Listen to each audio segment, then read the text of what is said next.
This is an open video message to John. So just substitute your name in there. I thought this could apply to a lot of people. Got an email from John last week. He's a maintenance manager. He's stuck in the discipline trap. He says, every time I go out on the shop floor, I see somebody violating a procedure, a process, a standard we have, and I keep issuing discipline. And the more discipline I issue, the more I see these problems, the more discipline I issue. I'm in this trap of seeing non-compliance, and I need help. I don't like where I'm at. I'm in a union shop, and Joe, do you have anything to offer here? Hey folks, I've worked in a union shop for most of my career, most of my 34 years, and I've worked in non-union shops, and I've worked in a great union shop where the union was definitely an ally to getting things done. I've never talked about this issue on the video, but believe me, I've got some strong experience and opinion on this, in particular because I did it wrong for 20 years. So, hey, this is Joe Kuhn of Lean Driven Reliability, bridging the gap between best practices that you know you should be doing in your plant. You just can't figure out how to get it done given the obstacles and the reality that you face every day. You know, little pointers from Joe here. So, like I said, I've handled this wrong for 20 years, round numbers, okay? Rules of consequences, command and control. You know, the measure of a good maintenance manager, a plant manager is everybody marching to the beat of the drummer, everybody taking breaks on time, starting on time, doing the right procedures, all the standard work all the time.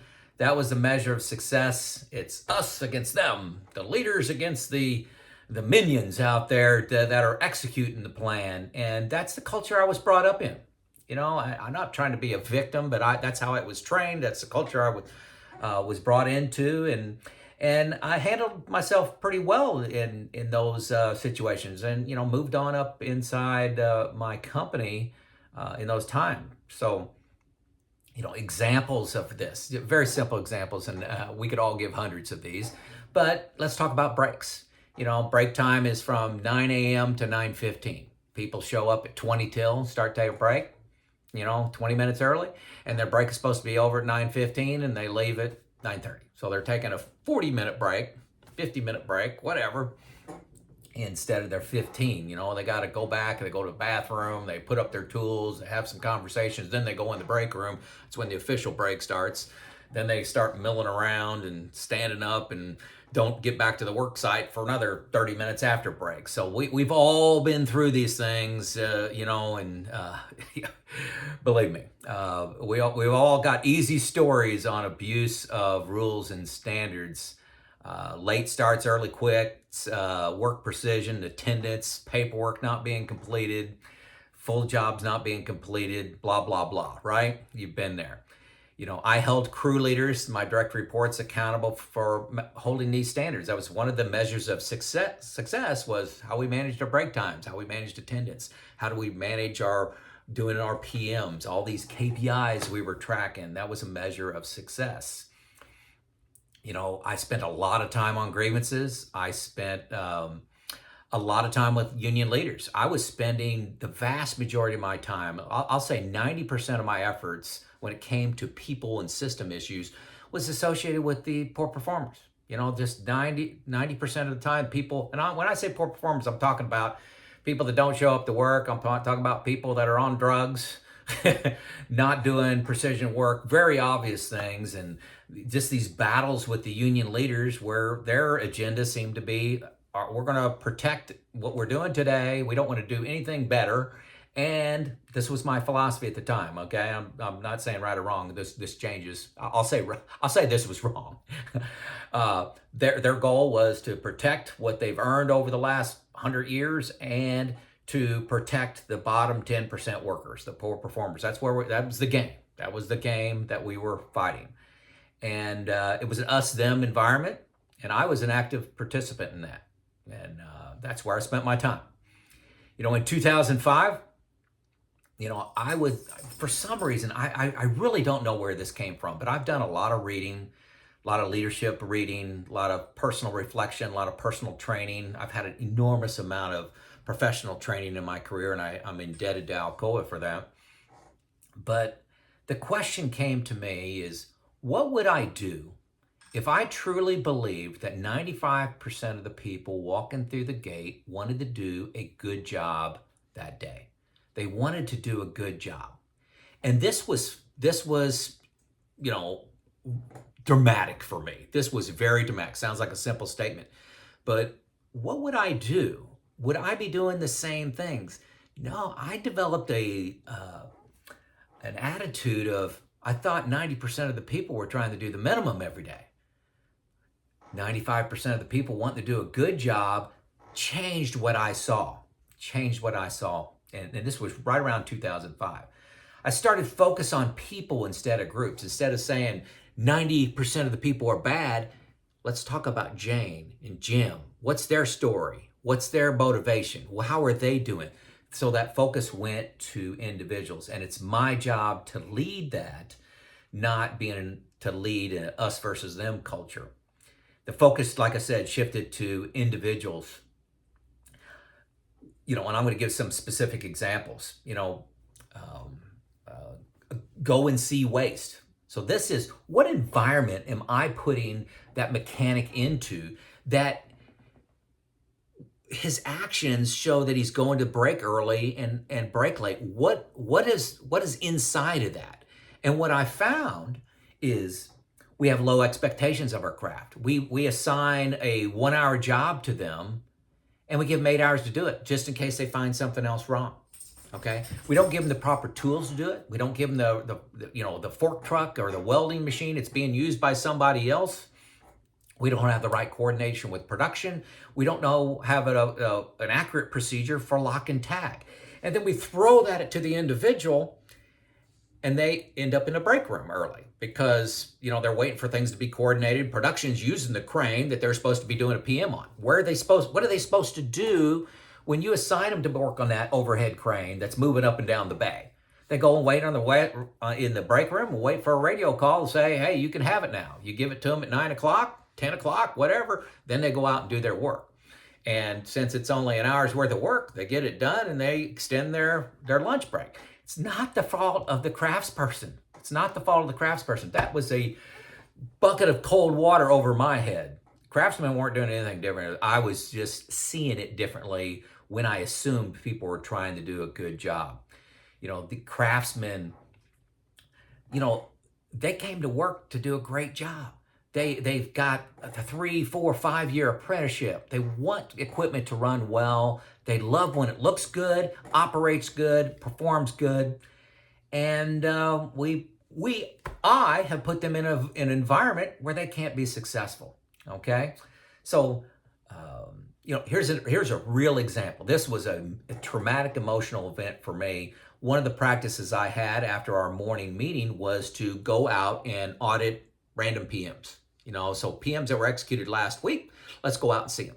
Another practice I had is if we had a failure the previous night, we would bring the PMs that were on that equipment, the last ones that were conducted, where there was PM or PDM. We'd bring that paperwork to the morning meeting, and then we'd go on a field trip. Joe, the maintenance manager, go on a field trip. One time we had a failure of a conveyor. It was a motor, gearbox, sprocket, chain assembly, and caused us about 20 hours of downtime. Went down and looked at that, and the equipment was in horrible shape. I'm not sure how it was running. Previously. The sprocket was worn, it was wobbly, it was out of balance, there was scrap production material piled up all around it. There was no way anybody's paid any attention to this in the last couple years. This is not a high stress environment, it was just an enormously neglected environment. And then I grabbed the PM, and the PM was a clean sheet of paper, said everything was fine. So I was hot, and I went to the mechanic that executed that and really proceeded to just lay into him, okay? Just laid into him about work ethic and pride and, and how we depended on him and how he let me down. He let me ramble on, okay? Then, when I finally shut up and listened, he said, Joe, I came to this department 3 years ago. For 2 years, I filled out this PM and said, this needs work, I need some time on this. Here's my ideas, here's my sketches of what we would do differently. Here's how we can put more guarding in place. Here's what we ought to do. For 2 years, go check the records, Joe. Go check the closeout work orders. For 2 years, I wrote corrective actions and on this. Nobody did anything. So when you stopped caring, I stopped caring. And for the last year, I'm just pencil whipping it, and I was shocked. That was a traumatic, that was a turnaround event for me. I thought he was the problem. Turned out I, as a representative of management, was the problem. It's the system that is the problem. What would you do if 95% of the people wanted to do a good job? Put those glasses on, completely different. The system is where the flaw is. An example, let's bring this back to the break time extension. Why? They don't have the tools. They don't have the instructions. Low expectations. You gave them a 1 hour's worth of work and gave them 8 hours to do with it. What are they supposed to do with their time? They got to be someplace. You can tell them can't be in the lunchroom early. Then they'll just go someplace else. They got to be somewhere. People have to be somewhere. If you give them a low expectation of work hours, they're going to do that because that's the system reinforces that. That's got to be frustrating to be a craftsperson. Can you imagine you went through all that training and pride of doing a good job. You know how to do this. You know how to make the equipment run well. And somebody doesn't allow you to do that. And that's all on me. That was all on me. Expect excellence, and you will be progressing towards that. Expect mediocrity, and you'll progress towards that. And that's, I think, John's issue. You expect rule violations, you continue to see them. And then you just got this us-them game going along. Expect people to do a great job and watch what happens. For example, some things we did to address individuals instead of all mechanics are bad. We designed a touch plan. Okay, this touch plan, I copied this from a company called Barry Waymiller. We wrote out the 95% of the people's names on the back of my office door. We wrote them out. And we assigned somebody to them each month. Each month, we were to get a one-on-one contact with them, days, afternoons, midnights, weekends, their shift. And we were to have a 2 to 5 minute conversation with them, and we checked them off. Each leader on my team had about 30 people they were supposed to see during the month. 2 to 5 minute conversation, trying to move them, trying to put things in perspective, listening to them, sharing what they're experiencing and what plan we're trying to do and how we're going to improve that, walk a mile in their shoes, all that kind of stuff. That was monumental when we started treating people as individuals instead of treating them as a group. Letters to homes, okay? Another monumental thing that I stole from another company was when somebody was caught doing something great, they found a problem early, they implemented a solution to prevent a problem from happening again. It was a very quick, maybe it was a reactive maintenance. We tried not to give out a lot of those, but a reactive maintenance performance they did. We tried to promote systemic changes, predictive changes, problem solving. We'd write a letter. I wrote a letter. I tried to write 2 a week, handwritten letter, looked like a birthday card, going to them, what they did and why it was important to the organization. And I just wanted to say thanks. It was, probably 100 words I wrote on all customized and hand signed by me. We mailed that to their home. It was a successories card, talked about leaders. I found one at a time. There's all of these motivational things you can find, but mailed it to their home. And I was shocked. I mailed out hundreds of these, and every single individual, every single one of them, everyone came to me and shook my hand and said they've never received anything like that in their career. Very impactful. Some of them carried it around with them as motivations. Most of them put it on the refrigerator, and they had to discuss it with their family. So that was very impactful. Like I said earlier, we did these PM audits. So every Tuesday we went out and looked at a PM, that was executed. Then we met with the mechanic or electrician, talked about it. So they started saying, hey, this person's starting to care, so I better start to care. Okay, failure audits. I talked about that. Piece of equipment fails. Hey, there's going to be an autopsy. Somebody's going to touch base on the equipment maintenance plan and what how does that look? From a planner standpoint, from a supervisor standpoint, are they optimizing the equipment maintenance plan? The reliability engineer, the person executing it. Everybody knew if you had a failure, there was going to be an autopsy of that equipment maintenance plan.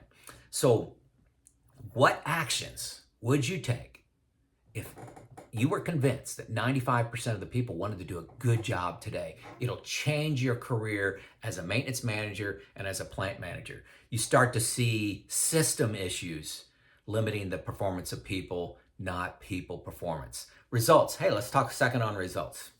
Wrench time this maintenance area that I inherited back in 2005 went from 12% to 35% within a year. 12 to 35. We eliminated $9 million of waste in 18 months. That was about 15%.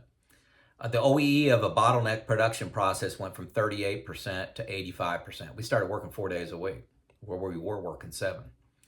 And we funded a 10-person PDM team, which included problem-solving teams, OEE kind of teams. So dramatic results when I started looking for people doing a good job and system issues versus looking at a structure of break times and attendance problems and things like that. Those things all kind of took care of themselves when I started looking at it differently. This is Joe out.